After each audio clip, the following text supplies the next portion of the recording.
43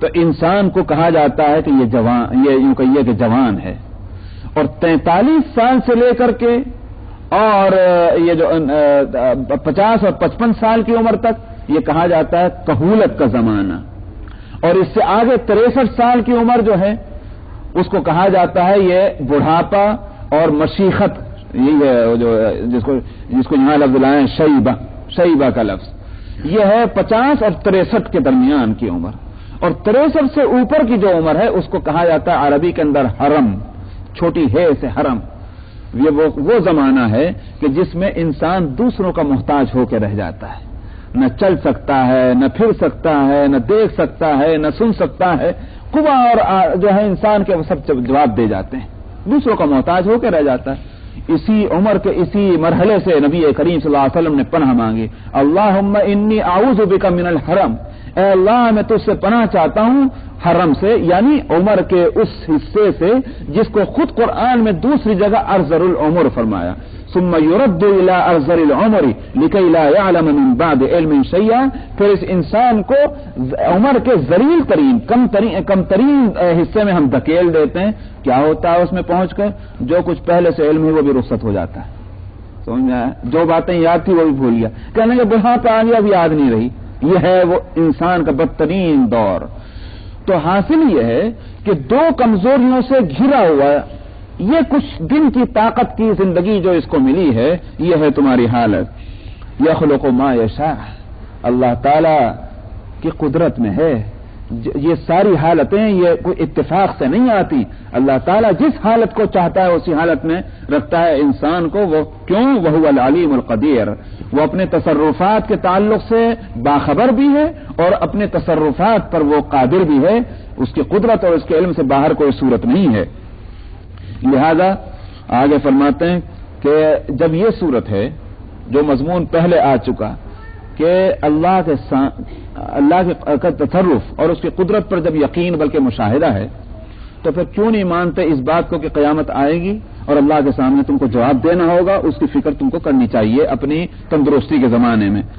لیکن یہ تو ہوا امکان قیامت کا، جہاں تک وقوع کا تعلق ہے اس کو آگے فرماتے ہیں وَيَوْمَ تَقُومُ السَّاعَةُ يُقْسِمُ الْمُجْرِمُونَ، قیامت جس دن آئے گی اس دن یہ مجرم قسمیں کھائیں گے، تم نافرمان جو آخرت پر یقین نہیں رکھتے تھے وہ قسم کھائیں گے، قسم کھا کر کیا کہیں گے؟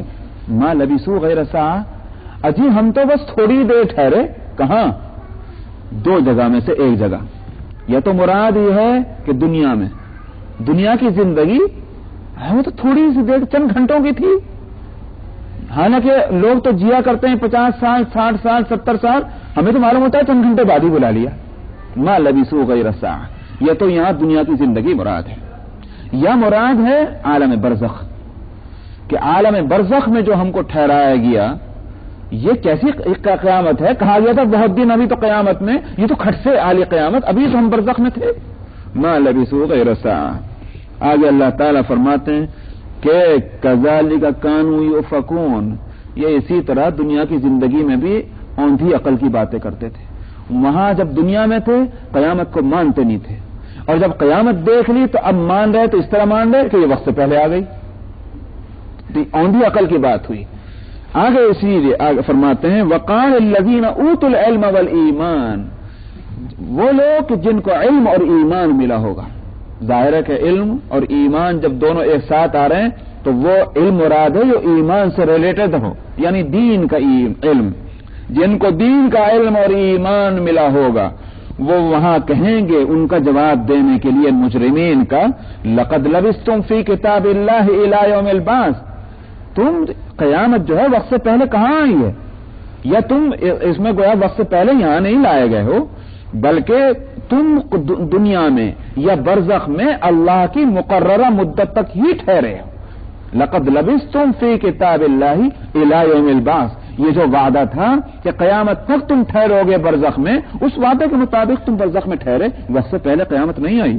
فہذا یوم البعث، جو کہا گیا تھا کہ وقت مقرر پر قیامت آئے گی اور حشر و نشر ہوگا، سو یہ دن اسی وعدے کے مطابق آ گیا. تم کیوں کہتے ہو کہ وعدہ خلافی ہوئی ہے؟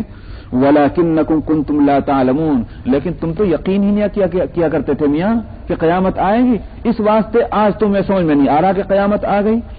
فَيَوْمَئِذٍ لَا يَنْفَعُ الَّذِينَ ظَلَمُوا مَعْذِرَتُهُمْ وَلَا هُمْ يُسْتَعْتَبُونَ. آپ دیکھیے دنیا کی زندگی میں وہ جو نعمتیں اللہ کی بیان ہوئی تھی، وہاں بھی انسان کی وہ حالت کہ جب نعمت نہیں ملی تو مایوس، نعمت مل گئی تو خوش، جب نعمت چھن گئی تو پھر کفر، جیسے یہ یہاں ڈاون ڈول رہتا تھا. قیامت کے معاملے میں یہ فرمایا اس کی یہی حالت ہے، یہ ڈاون ڈول ہی ہے مستقل. دنیا میں تھا تو قیامت کو ماننے کو تیار نہیں تھا، اب قیامت ہو گئی تو ایسا مانتا ہے کہنے کے بس پہلے ہی آ گئی. تو معلوم ہو گئی ہے کہ یہ کہیں بھی ایمان